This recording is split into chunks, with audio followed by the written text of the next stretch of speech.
Everybody, it's Michael Martin. Thanks for being here. I want to go back and talk about position sizing because I don't know if I emphasized a certain aspect to position sizing as much as I wanted to. Of course, I could go back and watch the video to see for sure. I just don't have the time to do it, so I'm going to make this video. Um, you know, if you run a little bit of a mechanized system, you're going to use some type of an indicator for volatility. And you're going to use it across all instruments so that you remain consistent. This way you take the subjectivity out of it. One thing that people can use is obviously standard deviation. They could also use something known as the average true range. Doesn't matter to me which one you use. I can't say one's better than the other. And two, even if there was, that's really something for you to figure out, right? So let's just say that we talked yesterday about some of the popular names that keep showing up. Why is that? Well, because media companies make money on advertising. And if they know people have a lot of interest in the names that they see shooting through social media, what do you think they're going to do to compete for your eyeballs? They're going to cover those stocks. And that's actually a disservice. But it proves the point that this is infotainment, not critical research. You're not going to see that on television. And so to me, when I think about people arguing or debating certain stocks, I think it's like the red and blue states. It's all politics. And so if someone has a strong opinion about a certain name and who cares about Netflix and Disney Plus growing subscribers, whatever, it's like, I don't care. I don't care what they think.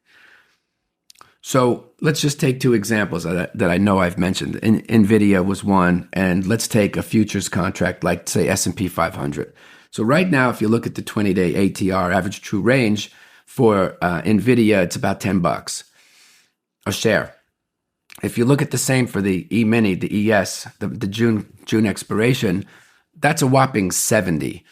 So if each point's $50, the normal volatility in the E-mini is going to see your equity swing $3,500. You say, Mike, I got $10,000. I can't swing $3,500.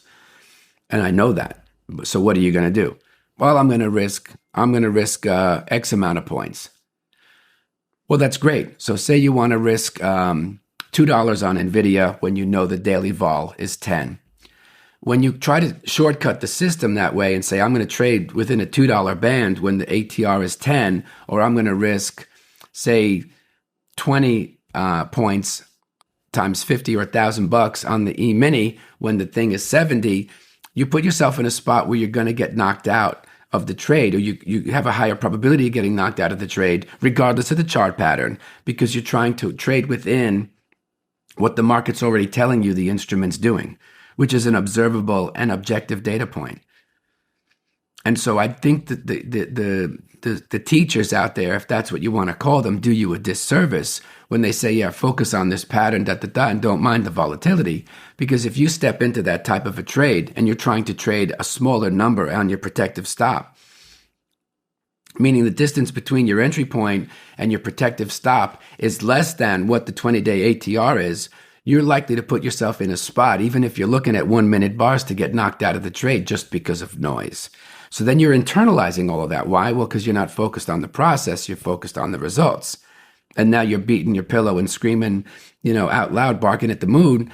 And the whole process was bastardized from the very, very beginning, right? So what can you do? Well, you could trade smaller, trade less frequently, look at the minis and the micros. But a leopard isn't going to change its spots. So if you think you're going to trade NVIDIA and make believe that it doesn't have a $10 vol, or if you're going to trade the E-mini and think it doesn't have a 70-point vol, you're kind of deceiving yourself, which people do. Now, you could be ignorant to those facts, and maybe now you're enlightened. I don't know, because I don't know who's watching. But you can't fool Mother Nature. Those are the numbers, whether you like it or not. So that's why I always say trade smaller. Trade to a position size that you can dig. Now, if you're trading NVIDIA, which has a high share price, and you don't want to lose more than 200 a day, and the vol is 10, you can do the math to figure out how many shares you can afford if you have the capital, right? And the same thing goes for the E-mini, right? You can figure out how much do you want to lose, and then how many points, between your entry and your protective stop are you willing to risk, knowing that you're very likely to get knocked out just based on noise.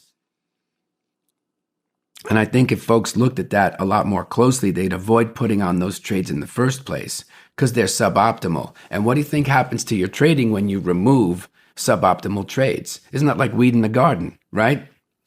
So this is kind of the stuff that you can do just by observing your own behavior.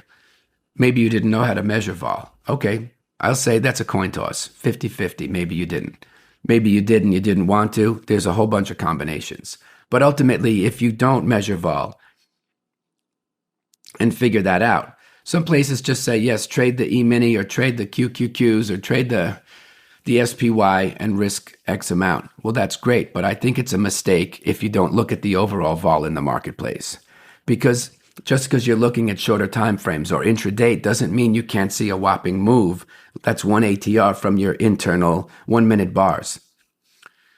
You know, the ATR doesn't care what your starting point is. So measure the vol and know what you're looking at before you get involved so that you can use that maybe as a filter to remove suboptimal trades, even if you have very strong feelings about where the instrument's going to go.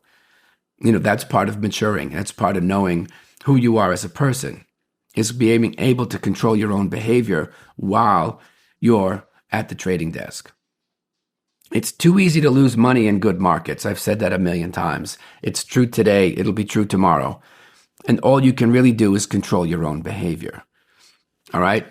Anyway, thanks for being here. Please like and subscribe. I will create more videos, at least along the lines of what I know you like. Thanks very much, folks. I'll see you next time. Okay, everybody, thanks for being here. Please take a minute, like and subscribe to the show. You could also leave a comment. I don't have all the answers, so it's good to get some feedback. Also, if you would like to support the show, check out the links below. You can get the free audiobook of The Inner Voice of Trading, and also information about the course that I teach with Victor Sperandio. Thanks for being here, folks. I'll see you tomorrow.